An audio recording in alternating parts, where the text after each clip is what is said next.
Earth, giving you the key to unlock your limitless potential.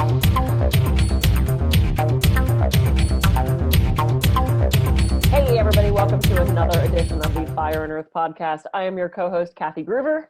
And I am Jason Mefford. And today we are joined by Hallie Avolio. Okay, but we don't have to quite say it like that. Avolio. I just wanted to pull out my little quasi-Italian accent this morning, right? Yeah, anyway, my mind just went down a whole different rabbit hole. But anyway, got to come back, right? So Hallie, maybe just kind of introduce yourself to the listeners. Let us know a little bit about what you do, because today I think there's really an interesting topic that I'm going to be excited to kind of hear about on what you're kind of doing. So give us a little teaser, and then we're going to jump into it. Okay, you got it. Well, thank you both for having me. I'm really excited to be here, and I'm most excited that you both said my first name right, because I tell you, I think my parents wanted to put this curse on me where they wanted me to have like the most difficult to pronounce first name ever, and it gets butchered all the time. So I applaud that you got that correct. And I love the Italian accent. Yay. So I wear a lot of hats, but what I'm here to talk to you about today is my most recent business venture called Sassy Healthy Fit.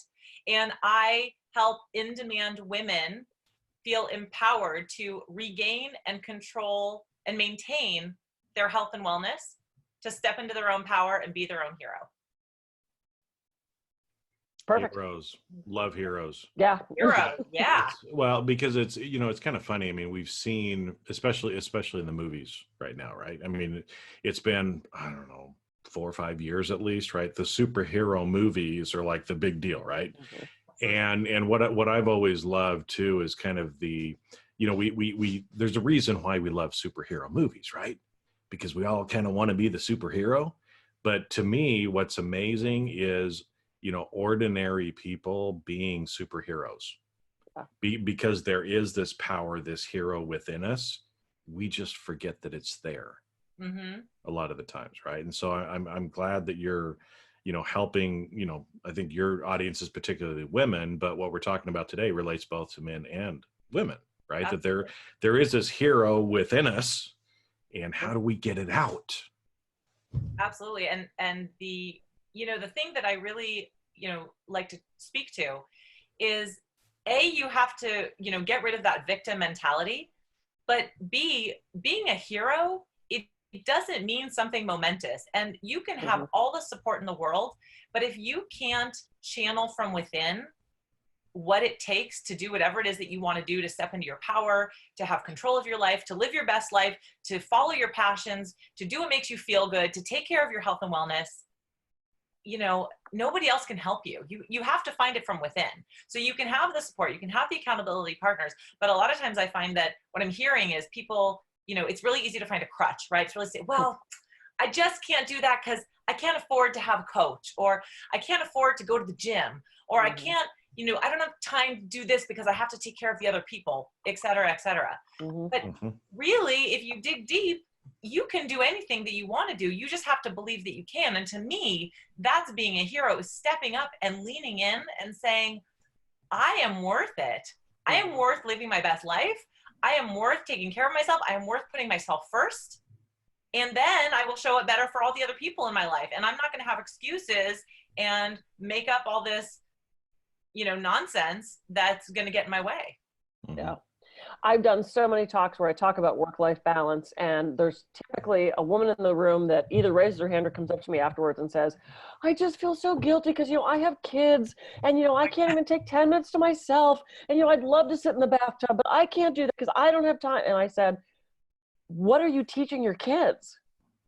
If you can't take 10 minutes to sit in the bathroom, you don't have a partner, you don't have a neighbor, you don't have somebody that can watch these kids for 10 minutes or put them in front of I'm not for putting the kids in front of the TV all the time, but for 10 minutes, you can find time for yourself, because taking time for yourself, like you said, makes you better for everybody else. And it sets an example to those kids of, you are worth it. You need to put yourself first.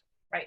Exactly. I mean, and, this whole thing came about because I went through a time, I have 3 kids, and, I don't just speak to women, I don't just speak to moms, but, certainly when you have kids, it's a whole other element of of stress and demands on your time, right? So, but it applies to all facets of life. You know, it could be you have a really demanding job, for example, or you have a lot of pets, or you have a lot of volunteer responsibilities that you've taken on. So there's lots of elements. It's not just about being a parent.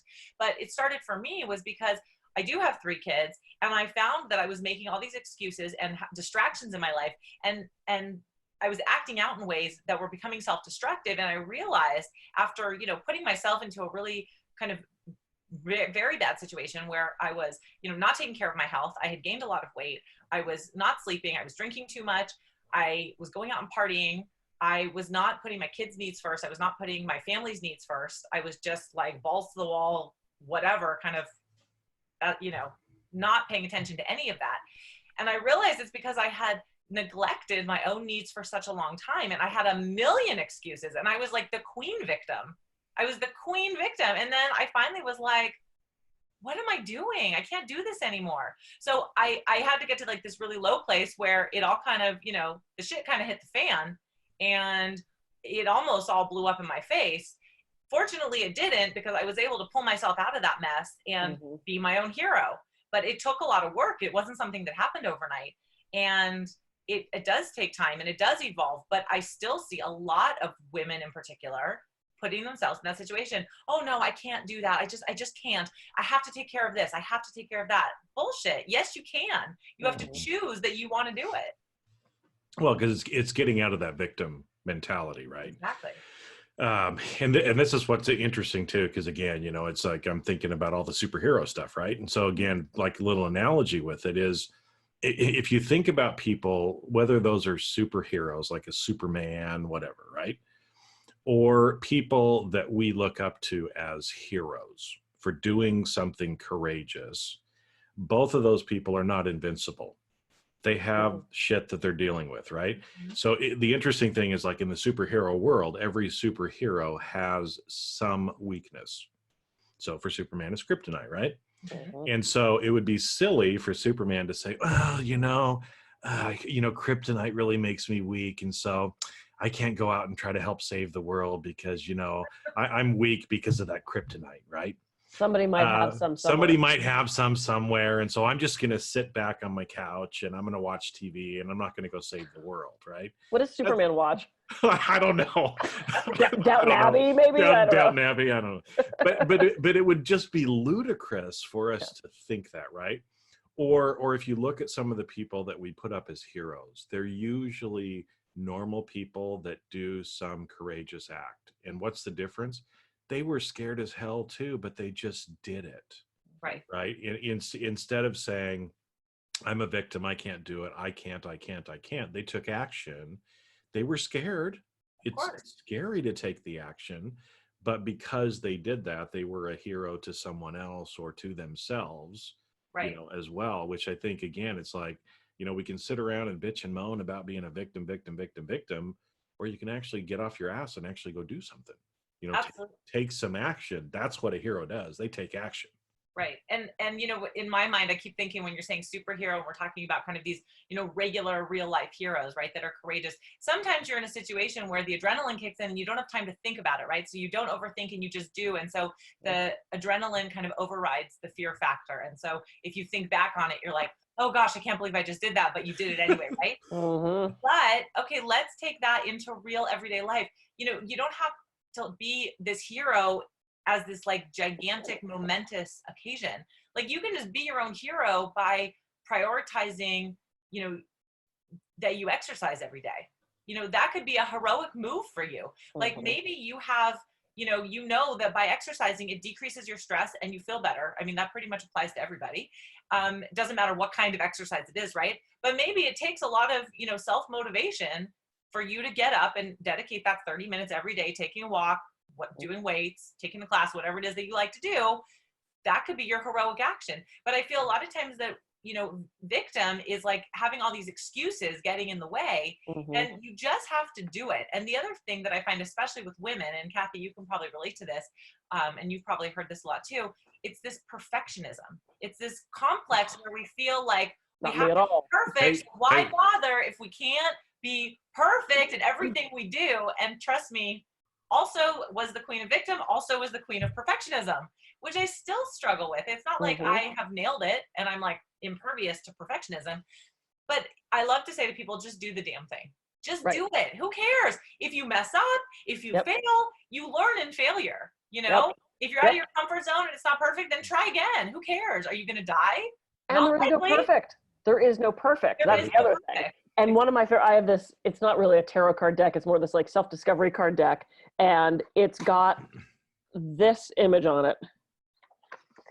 And the card says, it's not a perfect circle, but it's a perfect whatever it is.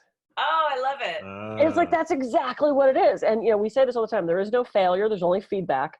And it's interesting because as you're talking about the word victim, I'm thinking of a flip on that, because we can certainly fall into that victimhood of, oh, this happened to me, or I, you know, no. But the victim, to me, to expand that definition, it means helpless and powerless. And we're in charge of our schedule. We're in charge of our money. We're in charge of our time. And our, you know, what we choose to do with those things. It all comes down to a choice. And to me, the way to hero that is adaptability. Let's say you seriously don't have a half hour to get to the gym, because there are days where I seriously don't have a half an hour. Can I get on the floor and do crunches between meetings? Yes. Can I plank during the commercials? Yes. Can I stretch while I'm waiting to cross the street?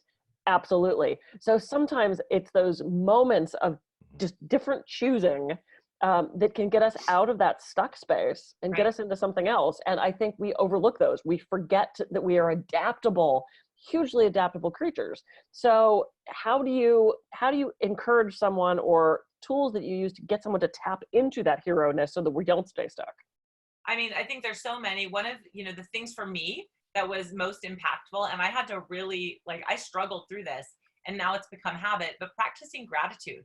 And that sounds maybe cliche if you're a personal development junkie like I am, but I don't think that there is enough ways that you can express gratitude. And it's something that we started doing in our family life, because even though I would feel grateful for certain things, I wasn't expressing it verbally and I wasn't putting effort into it.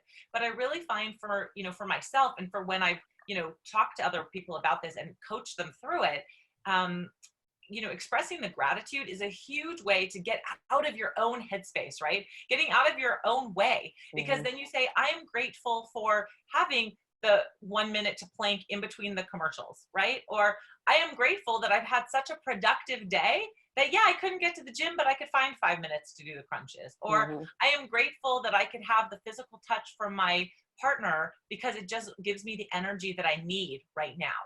Whatever it is. And gratitude doesn't have to be, again, this ginormous thing. I think we, you know, not only do we forget that we're adaptable, but I think also we sometimes forget that the small things also count. And expressing gratitude. So for me, part of my daily practice is writing down my gratitude in my journal every morning, and 5 things that I'm grateful for in the moment. So not that I'm grateful for, like, you know, oh, I'm so grateful that the, you know, the community is peaceful. I mean, that's a great thing to be grateful for, but sometimes I'm just grateful that the laundry was folded. Literally. And if the water comes out of the tap, and if the car starts, and if you flick a switch and light happens, which I still don't know how that works, but that's a whole other thing. Yeah, we can do another episode on that if you want to talk about electricity. How lights work? Okay, let's do that. Yeah. There's a science to that. I don't quite get it either. But. I just know it works, and then when it doesn't, I kind of go, huh. Right? Yeah, that's kind of weird. Yeah, well, anyway, no. Go ahead, I was going to say, because, you know, I think a couple things that we've kind of been talking for the last couple minutes, to me, that kind of still stick out, right, is again the gratitude, like you talked about, and thinking about the small things. And here's kind of what I found is that it, you know, a lot of times we want to do the great big bold whatever. But all those great big bold whatevers usually come from kind of the small mundane little things, right? And so if we can be disciplined, right, to actually do some of those small little things, like your gratitude journaling every day, those little things end up becoming big things. And in fact, a lot of the big things were just a little thing to begin with. So, you know, as an example, right, like I don't know what was going through Rosa Parks's mind the day that she decided to sit in the front of the bus. But it could be as simple as, you know what, the poor lady was tired and she just chose to sit down. But that little thing Mm-hmm. that she did was a heroic act that had a huge impact Yep. on the world. And sometimes, you know, again, it's like, so first off, we shouldn't being a hero doesn't mean that you're necessarily going to do these great ginormous things, but the little things you do for yourself and for those people around you are heroic, right? Absolutely. Not being stressful and not yelling at your kids one night is a heroic act. Yes. And believe me, there were some nights when my kids, you know, they're all grown and gone now, but it's like, I mean, some nights it was like, you know, and even little things like that can be an act of heroism. Mm-hmm. Absolutely. Well, and also about the little things, and then I'll get back to what you were going to say. If you can master those little things, if you could do the cat box with presence and with grace and with gratitude, then you can do the big things. But we look at those big things, sometimes they're so challenging. It's like, let's master those little things first. Let's take 5 minutes to do the dishes as opposed to looking at the giant mess in the kitchen and going, oh my God, it's going to take me hours. Okay, do you do it a dish at a time? We have to throw in our animal reference. How do you eat an elephant? One spoonful at a time. So, you know, it is doing those little things with joy and gratitude and presence that train you to do the big things with joy and gratitude and presence. Right. One of my favorite, you know, if I can give a shout out to one of my favorite books, is The Compound Effect by Darren Hardy. And have you guys read The Compound Effect? If you haven't, you have to read it. It's a quick read. You will appreciate it. But what he says is exactly what you're talking about, Jason, is small, consistent actions over time equal radical results, right? I think right now in our society, and, you know, I don't even know if it's right now, it's probably always, but everybody's looking for a magic pill. Everybody's looking for this one thing, this gigantic, I'm going to do this one thing and it's just going to change it all. Yep. Guess what? There's no magic pill. There's no magic pill to make you more money. There's no magic pill to make you more beautiful. There's no magic pill to make you fall in love. There's no magic pill. The magic pill is within yourself, knowing that you can do it and taking the steps to be present, have grace, and change your life the way that you want to change it, and doing the small, consistent things over time to get the radical results you desire. And that's it.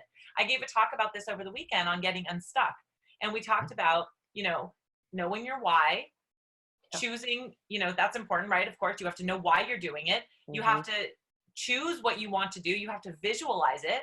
I like to use affirmations to help realize that I can achieve my potential. I'm a huge fan of affirmations. I know that's a little woo-woo sometimes. Oh no, we had a whole episode on affirmations. Yeah, we go a couple of them actually. Damn, I will tell you. But you know, that I think is where it's at. So there's a lot to be said for that. Yeah, and the funny thing is, again, it's like those aren't the sexy things. No. And so a lot of people are like, well, I don't want to do that. And it's like, well, you know what? That's how you get there. So if you really want to get there, you got to do these small things that have that compound effect. And eventually you will get to where you want to go. It might be a little woo. You know, some people might think it's a little woo, but I'll tell you, it works. Yeah. It works for me. It works for lots of other people that I know. And you just got to do it. Well, and it's that shift in mindset. And, you know, our brains are constantly searching the environment for things that are wrong. We do respond to negatively balanced things faster than positive ones. It's just how we're wired. And when we get down that trail where all we're focusing on is the negative, where all we're focusing on is how we've fallen down, not how we get up, then it leads to this whole other just shit show of thoughts that keep us down. And if we can shift that mindset with affirmations, then it changes everything. It absolutely changes everything. And I was doing a radio show where I went through this list of stuff that I was doing. We're talking about me doing trapeze. And the host says, oh my God, what, do you have a death wish? And I said, no, I have There's a net and harnesses. Come on. I said, I have a life wish.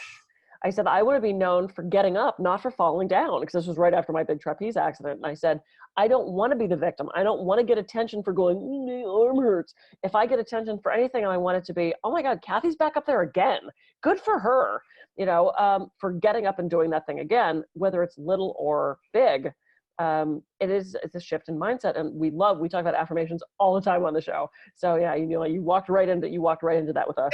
Good. Well, I think affirmations, you know, affirmations make a huge impact. In fact, I I actually made a little affirmation card deck, which is a lot of fun. And, it's just a cute little thing. But, the point being is that sometimes it just takes a small little reminder to make that shift. It's really easy to get caught up in all the noise, whether it's your own noise, your family noise, the media noise, whatever.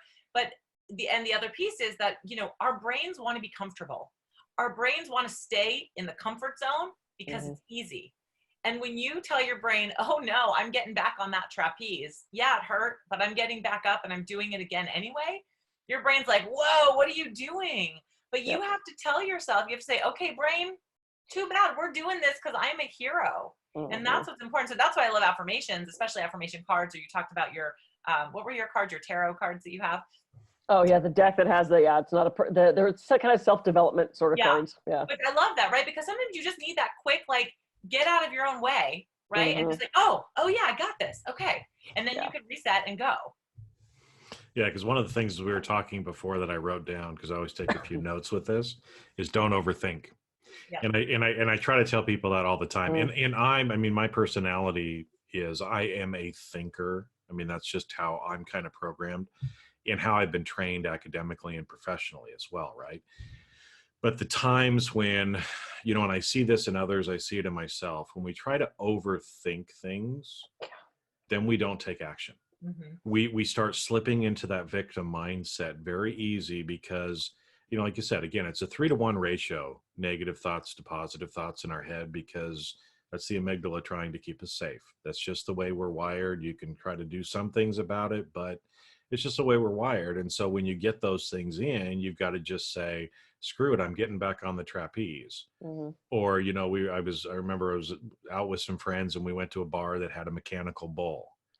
And they're like, you going to ride the bull? I'm like, hell yeah, I'm going to ride the bull. Hell yeah. And everybody else was like, oh, there were only about 2 or 3 of us that did it. And it's like, yeah, that's kind of was on my unofficial bucket list, but it's like, what's the worst thing that's going to happen? It's like, I rode the bull, baby. And you fall off into a bunch of pads. And you fall off into, Do you have video of this that we can? I do have video of this, actually. I have video proof. This might go viral. Come on, you got to yeah, come on, send us the video. Yeah, me kind of just going like this for a few minutes. I don't think so. Sounds like our normal show.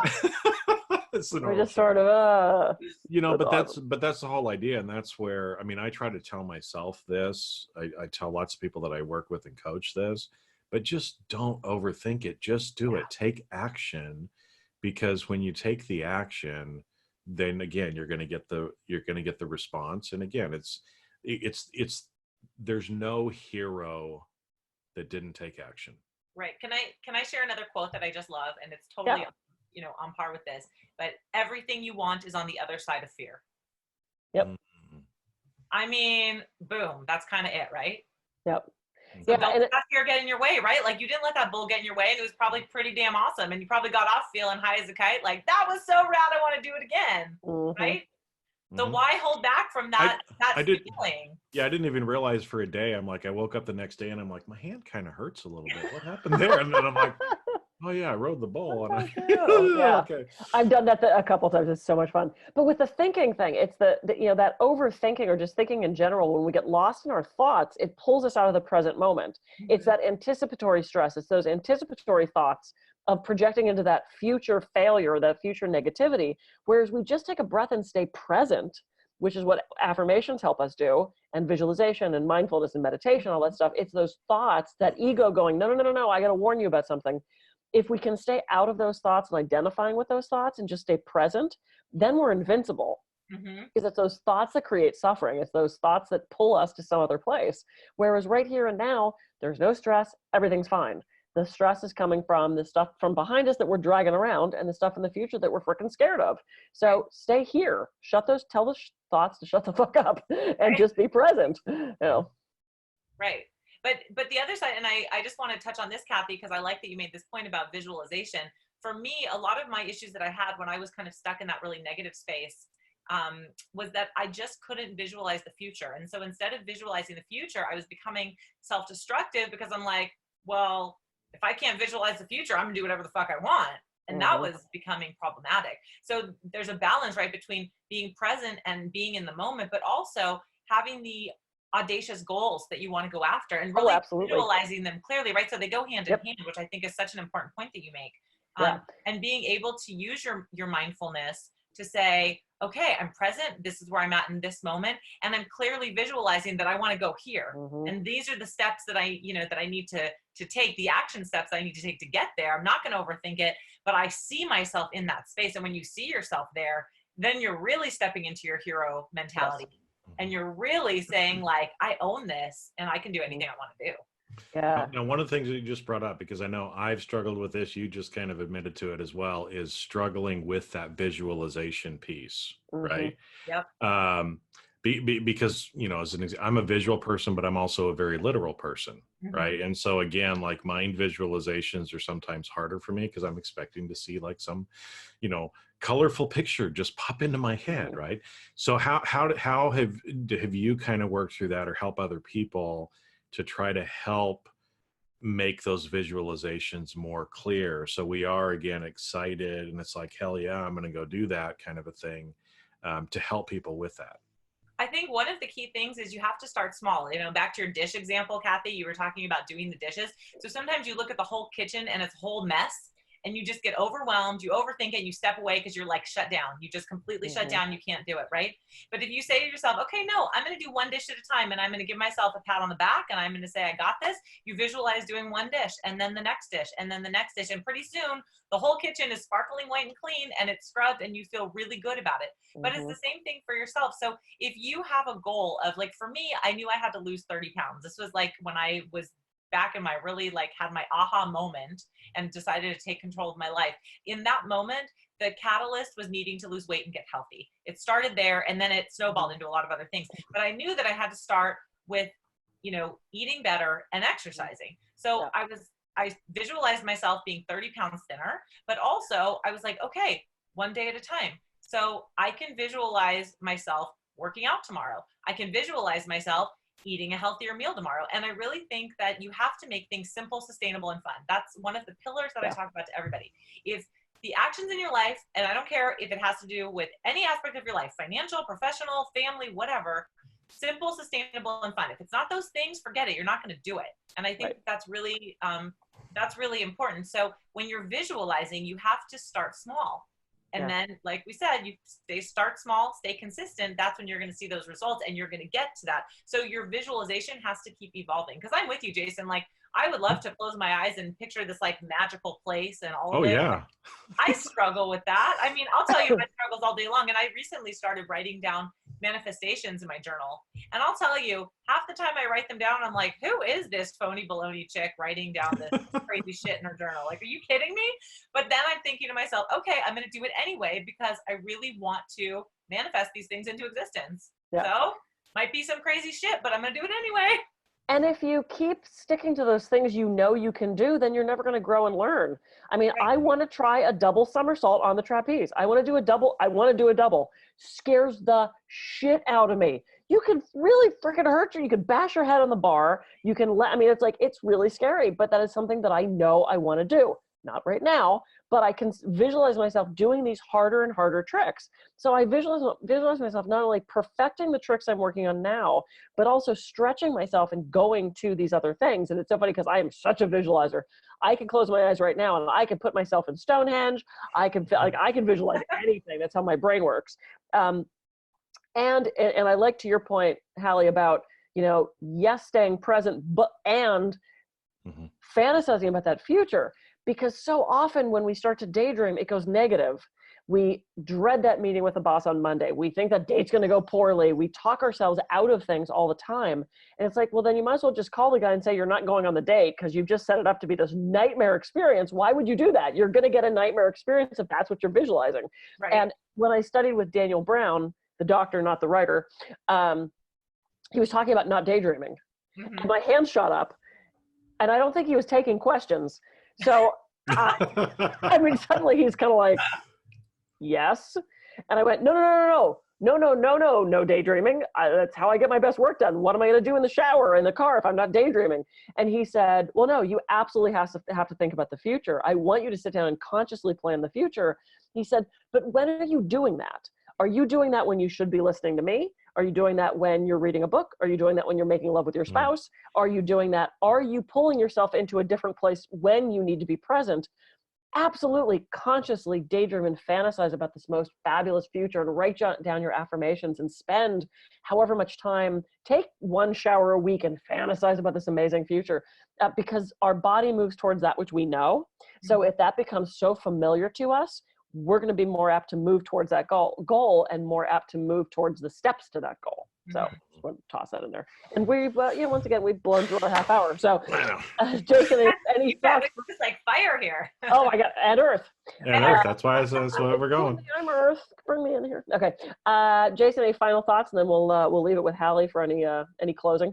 Yeah, so no, I just wanted to recap a little bit, because again, thank you. That was actually helpful too, about kind of like the little step visualization. Right. Because again, something like, I want to lose 30 pounds. I need to lose 30 pounds right now myself. Right. And it's kind of, but visualizing the little things along the way. And so again, some stuff that just kind of popped into me that we're learning. So again, if people are listening, it's like, here's some practical stuff that you might do. Right. I mean, I purposely leave my shoes and socks. It probably drives my wife nuts, but I leave them in our library where I see them, and they're accessible in the morning. So I walk out. It's like the 2-second deal, right? If it takes you more than 2 seconds, you're probably not going to do it. So they're there. I put them on. I go for my walk. But some of the visualization, right, is like before I go to bed, I could visualize myself going for the walk in the morning. Mm-hmm. The one that I probably need to do a better job of is when we go out to eat, visualizing myself picking a healthier option than what I might normally want to do, right?